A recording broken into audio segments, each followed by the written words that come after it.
Wayward Eagle. Written by Mechfrog. Narrated by Lisa Lee.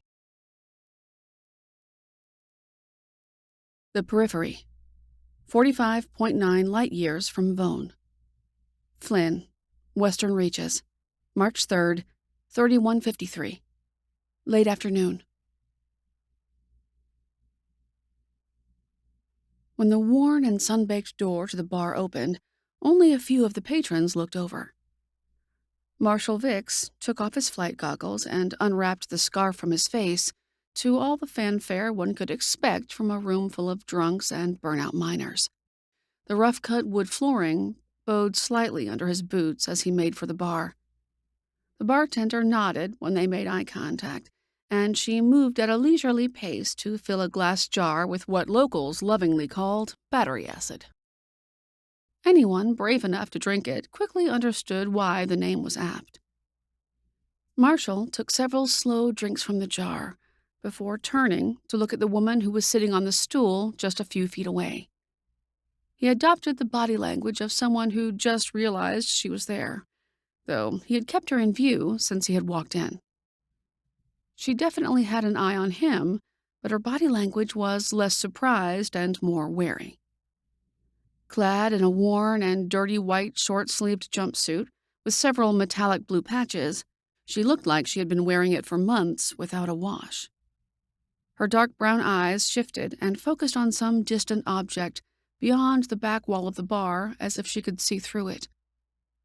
Marshall leaned toward her slightly, noting the slicked-back short hairstyle with several spots shaved bare, which betrayed her occupation. His eyes fell to her arms, uncovered by the rolled-up jump sleeves. On her right arm, the faint glow of a blue eagle paired with the green of a falcon dominated the limb with its bioluminescent ink. "You a clanner?" Marshall asked in a deliberately friendly and curious tone. Several seconds passed before the woman responded. Her head barely turned in Marshall's direction before returning to its original position. "No." Marshall frowned at the succinct and unfriendly response. "I ask because of that falcon on your arm. I don't have any problem with clanners if you are, just curious," Marshall clarified. The raven-haired woman looked down at her arm briefly before sipping from her drink. "I'm not a clanner, but I fought alongside one once," she added. Marshall took the explanation as a win, and with his foot in the door, he pressed forward. "How long have you been looking for work here?" That got the woman's attention, and she turned her head to look directly at him. After clearly sizing him up, she responded, "I don't recall saying I was looking for work." Marshall smiled and said, "I'm just good at noticing things. You're clearly a Mechwarrior and not a local, yet you're slumming it in the mines by the look of your clothes, and there's no mech at the spaceport. Even a bumpkin like me can put two and two together. If you were hiding out, you're very bad at it, so I figured you'd be open to a job offer." Still looking at the stranger, the woman asked, "Who are you?"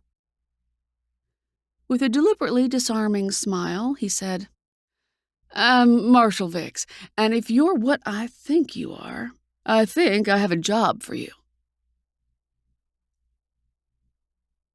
Flynn, Western Reaches, March 3rd, 3153, late afternoon. "You said you had a BattleTech. What is it?" Taneka asked as she and Marshall walked down the paved street. Marshall's smile dimmed a bit, and he hesitated in his response, which didn't fill her with much confidence. He eventually responded, "Well, we've had to make do with what we can use out here. It's not like we can head down to New Avalon for parts off the market." "You bought a mech, but didn't have a Mechwarrior?" Taneka queried. Marshall laughed and responded, "Well, I did serve my time with the Torians, but it didn't work out. I was going to do my best when I stumbled upon your trail." Taneka furrowed her brow and continued her inquiry. She asked, "Well, Does it at least function? Is it adequately armed? Oh, it definitely has 2 arms and 2 legs, Marshall quipped. But when he saw Taneka didn't find it amusing, he responded. We found some good weapons, broke the bank on them. Not just lasers with burned-out crystals and melted wiring either. The two continued their journey through the mining town, which really wasn't more than a couple of parallel streets on the side of a hill within a pine forest. So, you came all the way out here to find me. Who told you I was out here? Taneka asked. Marshall laughed and responded. When an off-worlder skips on her ticket on the quarterly dropship that buys passage out of town, people remember. Especially with that ink on your arm. You left an impression. That did get a chuckle out of Taneka, though it was brief. When the pair reached the end of the street, Marshall ushered Taneka over to his off-road vehicle and she climbed into the passenger seat. A few moments later, they were traveling down the bumpy gravel road heading toward the Western Reaches spaceport. Taneka spent time ruminating over her current situation. Asking to be bought out of the NEC contract was tough, but after returning to the Raven Alliance, it was difficult to justify another run. Rin was accommodating up to a point. The king crab she had procured to replace her lost Zeus had to remain with the NEC. It had been tough to say goodbye, but the 100-ton BattleTech was impractical for a solo Mechwarrior seeking mercenary work. The maintenance and ammunition costs were high, and no one hiring just a single Mechwarrior could pay enough to cover them. So Taneka said her goodbyes and sought her own path, with a sizable payment from Rin and Cal, which exceeded her contract terms considerably. So, what am I walking into? Taneka asked as they rolled up to the spaceport and stopped at the doorway of a large steel hangar which had seen better days. Marshall smiled again before speaking, and Taneka decided he reminded her of a used vehicle salesman. The mech should be ready to go. We just need to sort out the details for the contract. They walked through a rickety door and stepped inside. Most of the large warehouse was dominated by boxes of ore, most of the way to the ceiling. At one point, it had clearly been a mech bay, as there were gantries, though all but one were filled with more crates of ore. In the last gantry, hit with a couple of floodlights, was the saddest excuse for a crab that Taneka had ever seen. It looked like it was 1,000 years old, and it hadn't aged gracefully. Of the parts which weren't bare metal, 6 different paint jobs were visible, suggesting this crab was several different mechs originally. Are my ancestors taunting me? Taneka asked herself as they stopped at the 50-ton BattleTech's feet. Marshall frowned and responded, Something wrong with it? Taneka glanced over at Marshall, realizing that he had heard her muttering, and she replied, This isn't my first run-in with ocean bug mechs. Looking up at it, Taneka marveled at the temerity of calling this thing ready to go. Though the left arm appeared to be stock with the BattleTech's distinct clawed hand, the right was a cobbled-together mess of various actuators and armored plating ending in the unmistakable blue of an energy weapon of some indistinct type. It looked mismatched to the right, giving the BattleTech a slightly side-lurched look, like it might tip over if not connected to the gantry. Like I said, we had to use the parts available. We can't afford fancy mechs off their production lines, Marshall said. Taneka looked over at him and responded, If I agree to pilot this thing, who am I working for? Marshall nodded, attempted that smile again, but gave up quickly before saying, I represent a small town on the northern tip of the Western Reaches. We're in a bit of a situation where we're stuck in the middle of a feud between 2 much bigger interests. We went all in on this mech as a way to, once and for all, prove we're not a pawn to be fought over. Taneka absorbed the information and set her hands on her hips before responding with, Do these 2 other interests have mechs of their own? A few, Marshall admitted, running his hand through his balding hair. His change in demeanor from confident to meek communicated a lot as he continued. This mech is formidable. However, the best outcome is that you scare them off without a shot. What the people of Prenesti want is to be left alone. No, that's a goal I can identify with, Taneka said before adding. These other two groups, what do they want? Marshall crossed his arms and sighed before responding. Adding Prenesti's resources to either faction could tip the balance and provide the resources necessary to crush the other side. They've been taking from the settlement for years. Getting into a two-front war never hurt anyone, Taneka said in a sarcastic tone. She walked up closer to the leg of the franken-mech crab and looked up at it. The thought of being back in a mech's command couch was appealing, but this was not exactly what she had imagined. Even with the freshly sanded and bonded armor plating, the mech looked like it was a stiff breeze away from falling into pieces. Thinking back to the junkyard ambush where she lost her Zeus, Taneka was reminded of Vasile, and that memory tackled her doubt concerning helping these people. Turning back to look at Marshall, Taneka stated, let's get this thing up and running. We'll talk about payment on the way. Flynn, Western Reaches, March 6th, 31:53, midday. The light forests of the western reaches of Flynn's largest continent reflected all of the grandeur and rugged wilds that defined the inner sphere understanding of planets within the periphery. The tall pine trees looked ancient, and they towered over the crab as they walked into the forested hills, but it was dry, and the trees themselves looked tired and sickly. Whatever nutrients that had allowed them to reach such terrific heights had either been wicked away entirely or cut off by some outside source. The meager shade was at least a small consolation for Taneka as she fought the controls of the crab, which walked with all of the grace of an inebriated giraffe. She had spent the last few days taking on the role of tech, as the spaceport's technicians fussed with the mech's jury-rigged actuator connections and electrical lines.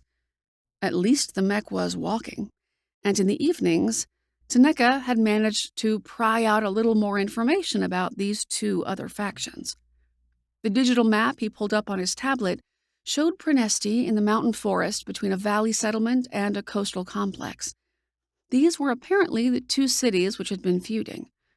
Marshall said that things were complicated, but finding out specifically what was going on was high on Taneka's to-do list.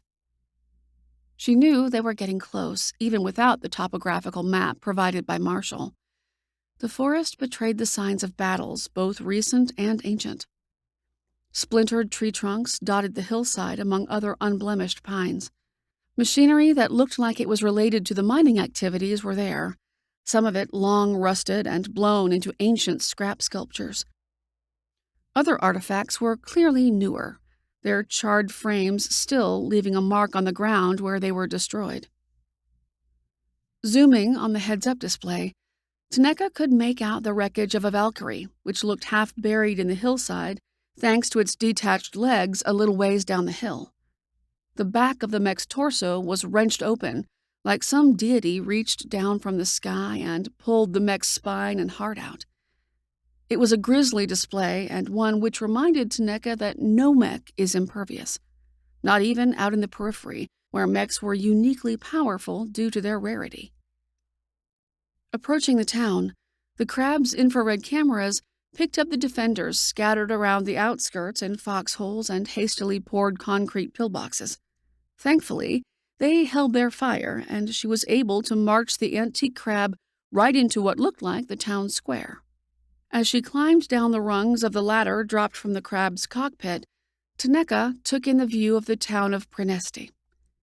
In many ways, it was typical of any town on Flynn that survived on mining and logging ventures. The small, single- and two-story buildings were constructed from split pine on stone foundations.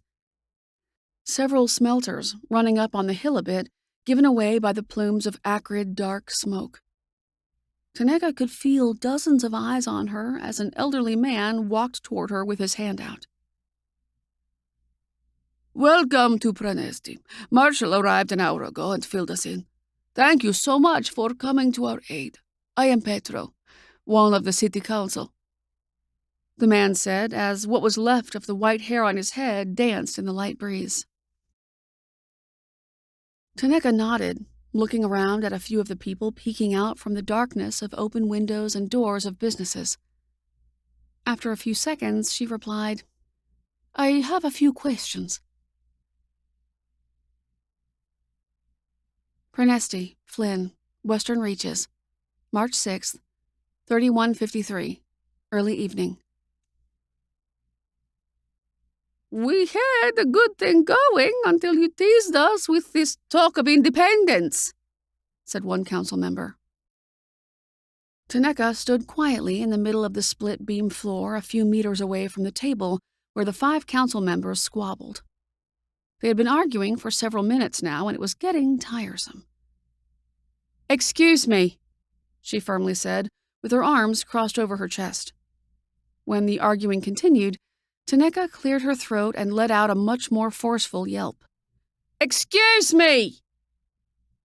The council stopped talking and looked her way.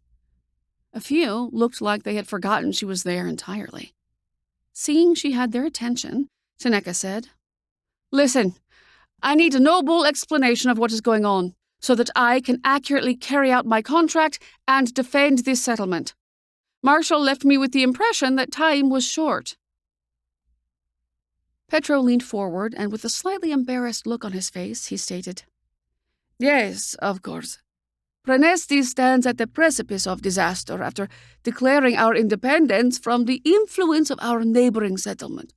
Rune had long held sway over our trade and had pressed our young people into service in their constant conflicts with a neighboring power named Samit.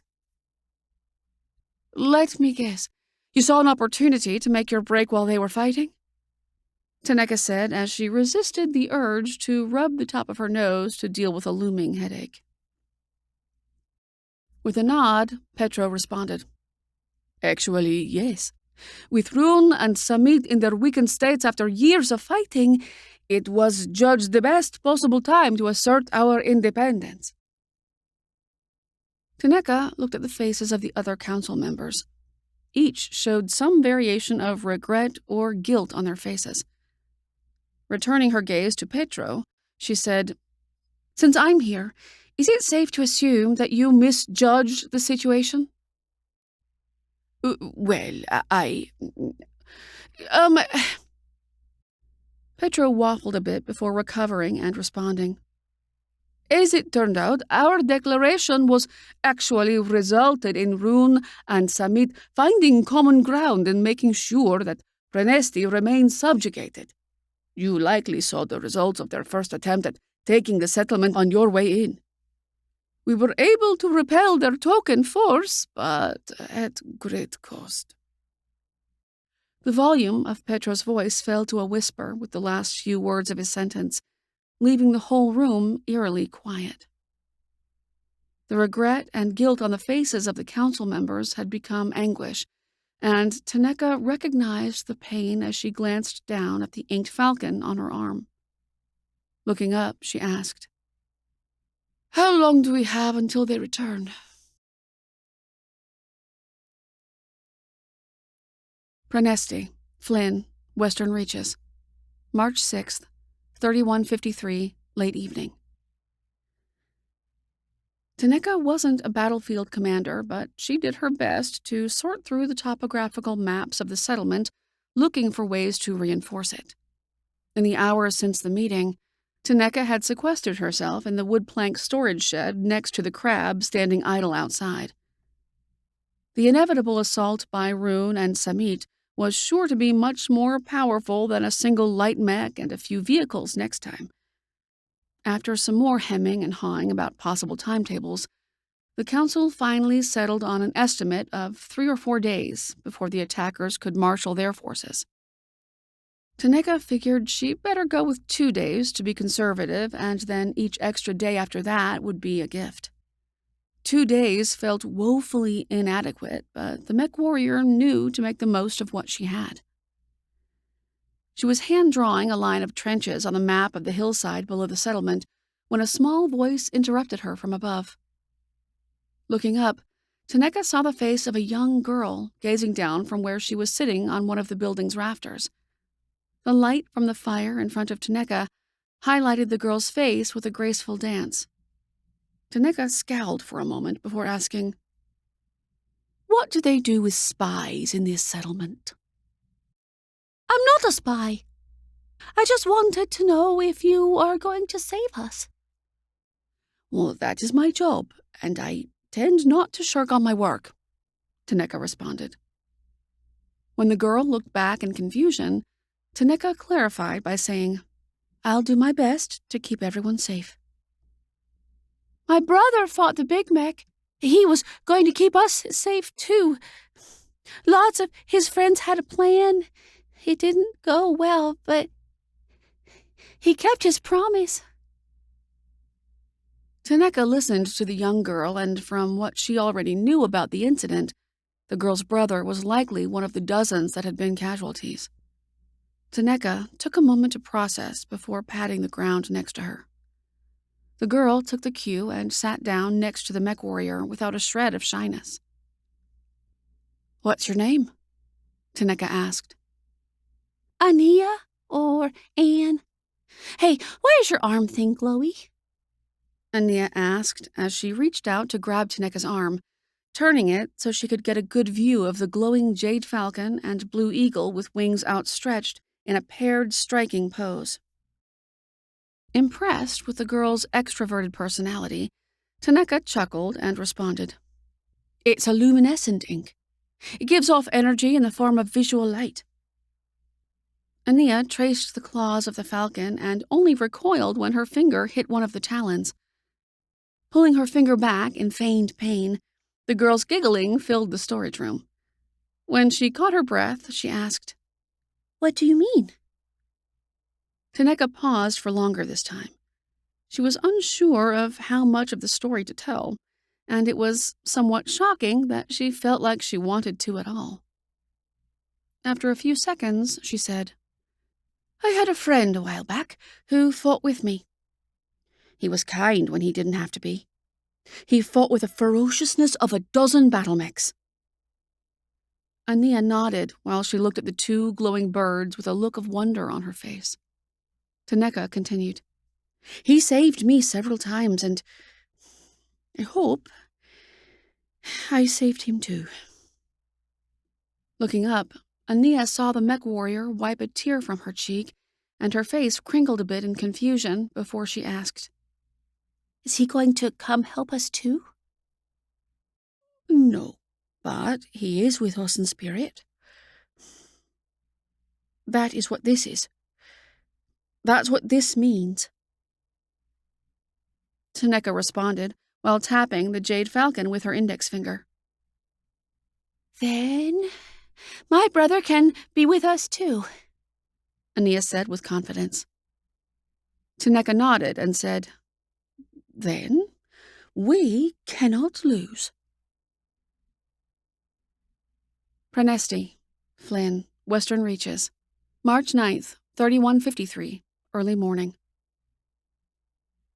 Taneka woke to the sound of tapping against the crab's upper cockpit hatch.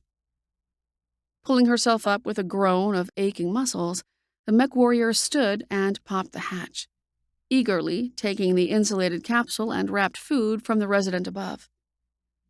Taneka thanked the woman who retreated and began the perilous climb down the mech's frame.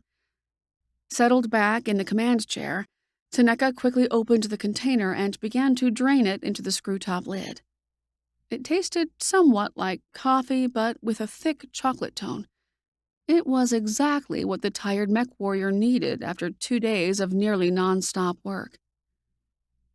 Sipping a second helping of the drink, Taneka looked out of the crab's view screen at the daisy-chained trenches and tank traps dug into the hillside below and to the sides of the Pesti settlement. Uphill, the dense forest made vehicle and mech travel impossible except for a single road leading up to the mines. The plan called for a stalwart defense of the settlement with the equivalent of 3 platoons of light infantry, though calling them that was being generous. None of them had any military training beyond being handed a rifle and marched toward an enemy. The most powerful weapons, other than what was on Taneka's crab, were a few single-shot, short-range missile launchers and the infantry-grade mortars. Hopefully, if all went well with Taneka's show of force, the forces from Rune and Samit would think twice before assaulting a dug-in defender. If things didn't go well, that mining road was the fallback plan. However, after that, Taneka didn't know what could be done beyond negotiating a surrender. She hoped it wouldn't come to that. From what she knew about peoples of the periphery, conditional surrender was a rarity. Midway through her 4th lid, the crab's comlink lit up. Taneka recognized the voice on the other side as one of the scouts from down the hill. Again, the term was generous, as he couldn't have been older than 13. It was heartbreaking to have to resort to asking for their participation, but most of the residents still alive in the settlement were very young or very old. Taneka replied on the comlink. "Repeat, Scout? I missed it." "They're coming! A whole lance and vehicles! I counted 6 before I had to run. They're moving fast!" the voice repeated. Taneka reluctantly screwed the top back on the container, and the packaged food fell from her lap as she started going through the crab's startup sequence. On the comlink, she replied, "Copy that. Get back here if you can. If not safe, hunker down and let me pass you by. Don't take any unnecessary risks." The ancient mech hummed with starting systems as the power from the fusion reactor spread life. Each of the startup sounds was reassuring, as this would have been a terrible time for a technical glitch or for some computer chip older than Alexander Kerensky to short out. With green lights across the board, Taneka took a few tentative steps forward with the crab, moving it into position at the edge of the settlement, behind the systems of trenches and pits. Looking down, much of the valley in the distance was covered in a dense morning fog, which didn't bode well for the crab's energy weaponry. Double-checking the crab's weapon systems, Taneka knew she had to make every shot count if she really was outnumbered 4-1. Even if they were lighter mechs, a numerical advantage could go a long way. Thankfully, the terrain and defensive fortifications would limit their movement. "Coming up on the left, 2 battle mechs. I don't know their make, but they look smaller than your crab." The voice over the comm was joined by several more, offering speculating guesses on the mechs, but Taneka interrupted them. "Clear the comms and remember your jobs. Stay out of sight until you get a clean, close shot. Avoid their forward firing arcs and please, don't be a hero. You're there to add to my firepower, not distract them from shooting at me. This is what I'm paid for, people." Taneka took a calming breath after what would have to do for a pep talk, as just seconds later, the first pair of mechs stomped up the hill out of the fog, quickly followed by 2 others. The crab's HUD churned to identify the battle mechs, but Taneka knew them on sight. The 2 leading mechs were 30-ton javelins, and trailing behind was a 40-ton cicada. Pulling up the rear of the lance was a mech that caused Taneka to quickly downgrade her chances of making it out of this in one piece. While Taneka's crab outweighed the hatchet man by 5 tons, the mech's jump jets, large-bore autocannon, and hatchet were a wrench in the works of the defensive plan.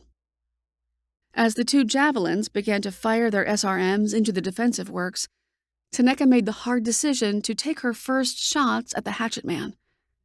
If she could score some significant early damage, perhaps it could ward off the assault. Holding her breath, Taneka squeezed the trigger and felt relief as the left arm's large laser cut through the morning air. It danced across the hatchet man's chest briefly, leaving a jagged scar.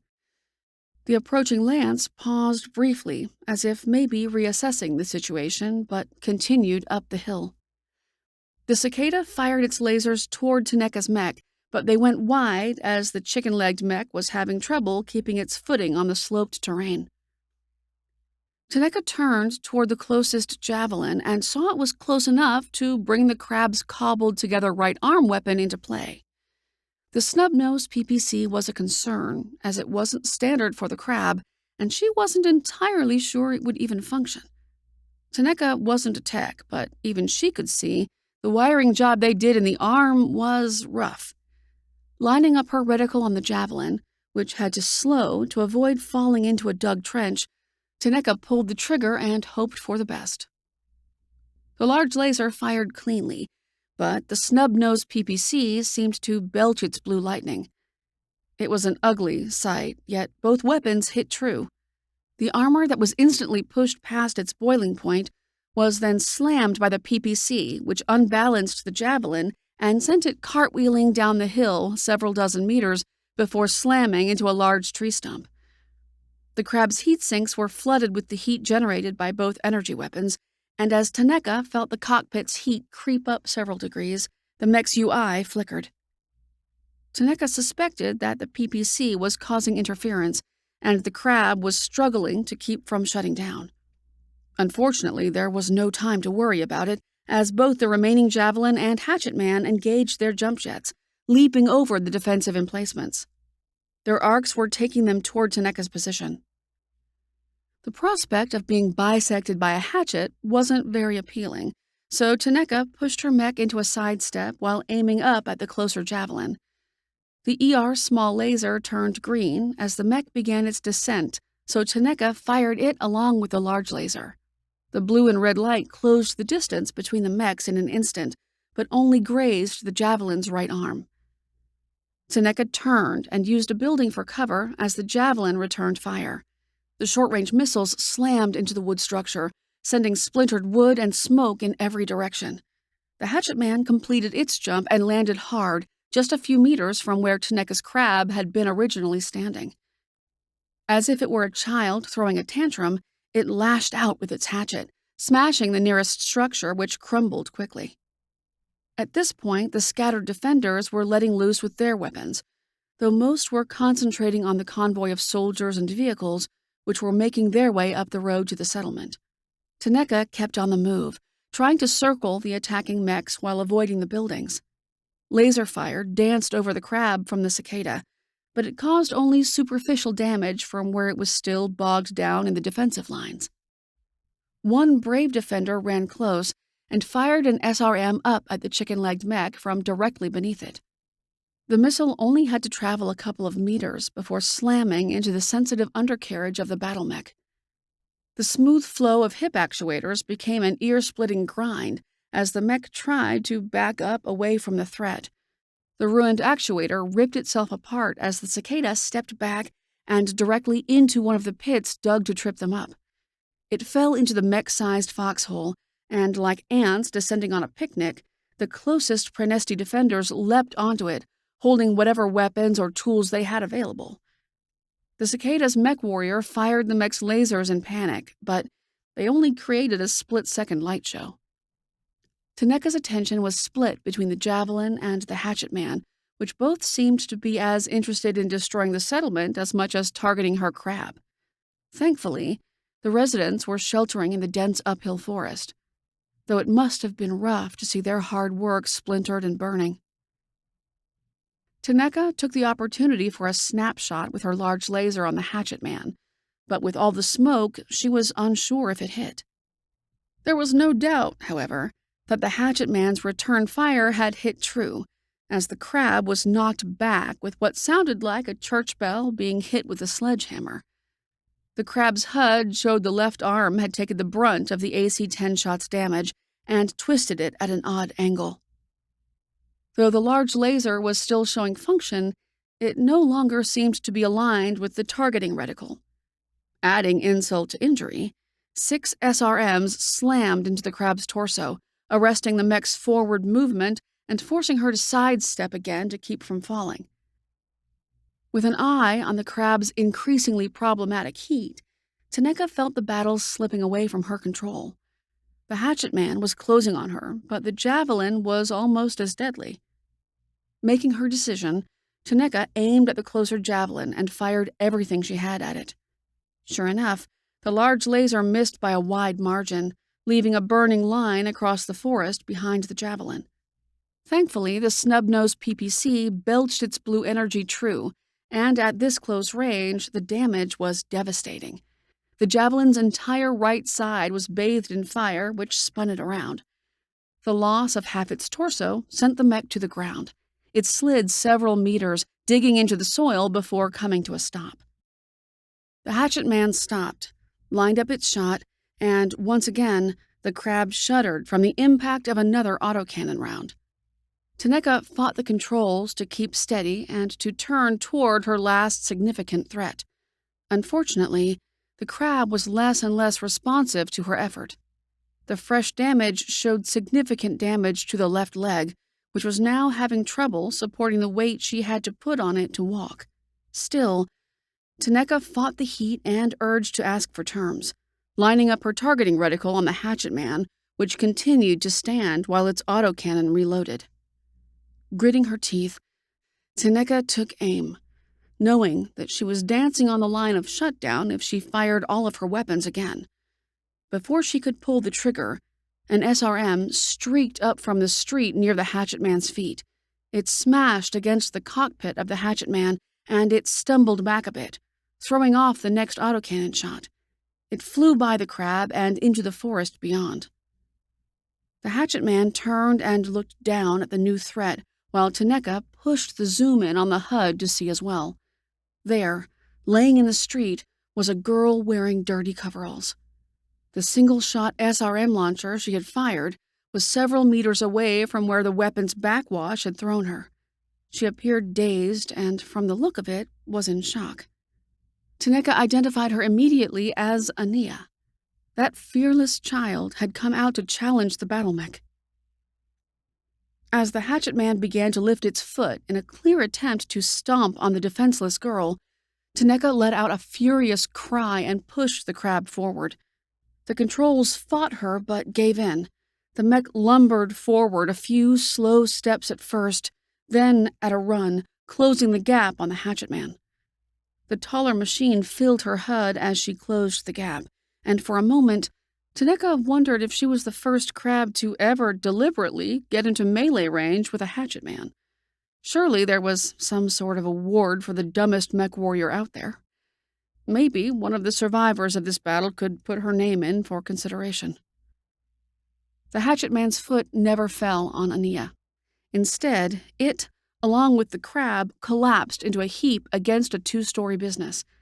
Split wood, dust, and smoke filled the air around the two mechs as they grappled. Ania looked up in awe of the sight before her returning senses urged her to crawl away. Without a plan, Taneka did her best to lash out at the hatchet man with the crab's arms. Tangled like this, the hatchet man couldn't bring its hatchet down on her effectively, but instead, the heavy clangs of the weapon's hilt smashed down on the crab from above. There were so many systems showing errors and damage that Taneka's entire HUD was rendered useless. It seemed like this might be her time to finally join her friend in the hereafter. Trying another punch with the left arm, nothing happened. Looking down at the flashing HUD, the arm was showing completely black, meaning it was either no longer responding to commands or missing entirely. With few other options, Taneka fired the small laser, which dug into the torso of the hatchet man but didn't penetrate the armor. While it recharged, she looked at the right arm PPC. Firing it so close to the target was dangerous and just as likely to cause fatal damage to her mech as the hatchet man. Another hard clang against the crab turned into the horrible sound of wrenching metal, and Taneka knew she didn't have long. She pushed the crab's pedals with both legs to get some leverage and did her best to aim up at the hatchet man with her mech's franken-mech arm. "Here we go, Vasile," Taneka said as she closed her eyes and pulled the trigger. The next few seconds seemed to slow to a crawl as Taneka felt the air around her suddenly excite as if charged with energy. The cockpit controls sparked and shocked her hands away from them, and a wave of intense heat hit her. For so many Mechwarriors, burning alive in your cockpit was the ultimate nightmare. At that moment, Taneka believed this would be her fate. However, after several seconds of feeling like she was in a blast furnace, the heat fell away and Taneka opened her eyes. The hatchet man was no longer moving, and everything became strangely quiet. Light was filtering into the otherwise dark cockpit from above, and when Taneka looked up, she could see a significant tear in the crab's hull where the hilt of the hatchet had penetrated. More and more aware of her surroundings, the cockpit was dead and the air smelled of burnt plastic.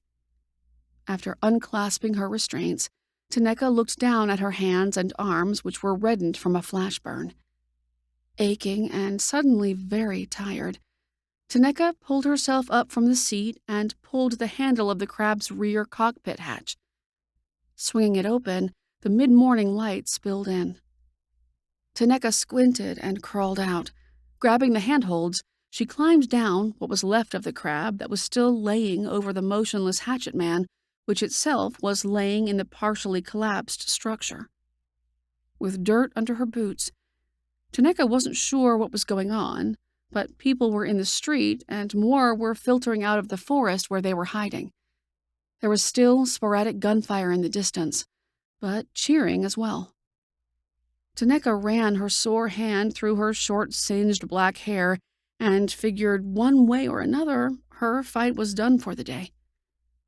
A tug at her hand pulled the Mechwarrior's attention, and she saw Ania looking up at her.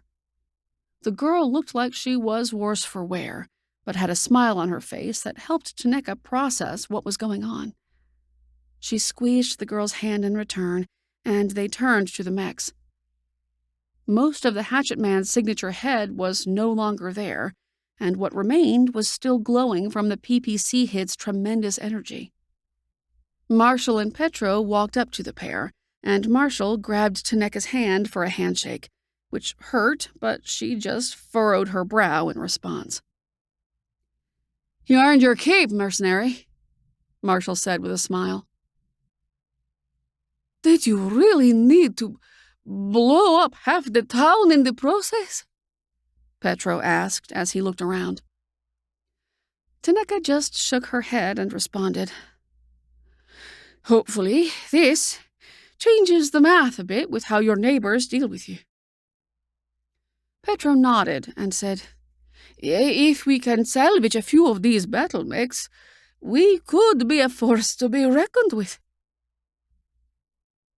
"With your help, if you're willing," Marshall said, once again adding that disarming smile.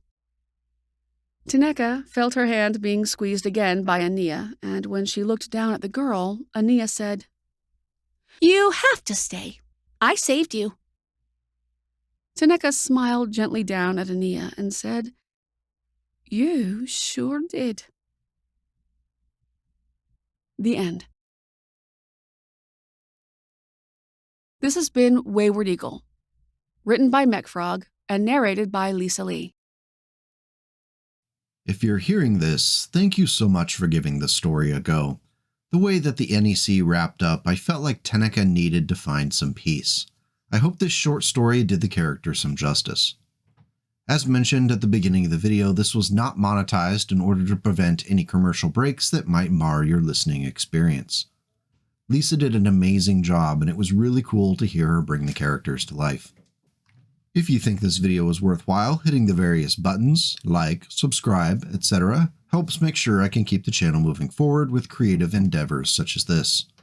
Additionally, sharing the story with others who might not yet know about the channel is a great way to show your support. No matter what, thank you for listening, and until we meet again, please take care and go make the world a slightly better place today and tomorrow.